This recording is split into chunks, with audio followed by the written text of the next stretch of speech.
ایک پروگرام کافی نہیں ہے, 2 پروگرام کافی نہیں ہے. نہیں, ہمیں آگے بڑھنا ہے, اپنی پوری قوم کو باہر لانا ہے, اپنی طاقت کو شو کرنا ہے. انشاءاللہ 3 مئی کو کراچی لشکر پارک میں جمع ہوں گے, پھر اس کے بعد پشاور میں ہے 10 مئی کو, 9 کو اور شہروں کے اندر ہے, مختلف شہروں میں انشاءاللہ. اور پھر ہم مینار پاکستان پر بھی پوری قوم کو جمع کریں گے.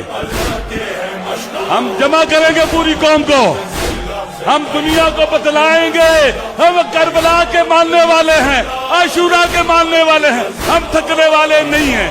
اب ضرورت آ گئی ہے, اب وہ وقت آ پہنچا ہے. حافظ صاحب قبلہ آپ نے آج بہت ہی عالی قدم اٹھایا, اپنی شرح صدر و بزرگی کا ثبوت دیا, اور یہ بات ثابت کر دی کہ اگر آپ اشارہ بھی کریں تو تمام طبقات حاضر ہو سکتے ہیں. تو اس لیے قوم کو وہ نوید مجدہ سنانا ہے انشاءاللہ. مینار پاکستان پر ساری قوم نے, تمام طبقات نے, عورتوں نے, مردوں نے, بچوں نے, علماء نے, بوڑھوں نے, تنظیموں نے, غیر تنظیمی تمام طبقات نے, جو بھی ملک کے طول و عرض میں انشاءاللہ یادگار پاکستان کے نیچے پاکستان کے وارثوں نے اجتماع کر کے یہ بتانا ہے کہ پاکستان پاک ہے, ٹرمپ ناپاک ہے. یہ پاک سرزمین پہ نہیں آ سکتا.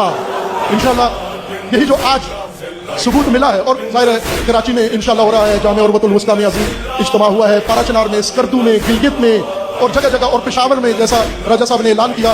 یہ سب علاقائی پروگرام ہو رہے ہیں, آج بھی ہو گیا بڑا اعلیٰ. اور انشاءاللہ یہ سب کڑیاں, یہ سب موتی جب ملیں گے یادگار پاکستان مینار پاکستان میں, تو انشاءاللہ پاکستان کا تشیع بھی سر بلند ہوگا, سرفراز ہوگا, اور ملت ایران کو حوصلہ ملے گا کہ ایک عظیم ملت, غیور ملت ہمارے ساتھ کھڑی ہوئی ہے. ان کوفیوں کی طرح نہیں ہے کہ جو بعد میں شمع جلانے آئیں گے, بلکہ آج ہی ان کے دل بھی ہمارے ساتھ ہیں, ان کی تلواری بھی ہمارے ساتھ ہے, ان کی روح بھی ہمارے ساتھ ہے, ان کا نفس بھی ہمارے ساتھ ہے, اور ان کا ایک ایک سانس ہمارے ساتھ ہے. اور یہ پاکستانی جوانوں نے یکم مارچ کو ثابت کر دیا تھا. اور اگر وہ وقت آ جاتا ہے کہ جب پاکستان پہ جان فدا کرنی ہے تو فدا ہوگی, اگر ایران پہ جان فدا کرنی ہے تو فدا ہوگی. چونکہ حسینی ہے, جیسا علماء نے اعلان کیا ہے, یہ حسینیوں کا اجتماع ہے. حسینی علماء, حسینی اکابرین, حسینی قائدین یہاں پر بیٹھے ہیں. تو حسینی کبھی جھکتا نہیں ہے, تسلیم نہیں ہوتا, بکتا نہیں ہے, ٹرمپ کو مسکراتا نہیں ہے, یزید کی آنکھوں میں آنکھیں ڈالتا ہے, اس کے ساتھ پنجہ فگن ہوتا ہے, اس کی کلائی مروڑتا ہے, اور اس کو تاریخ میں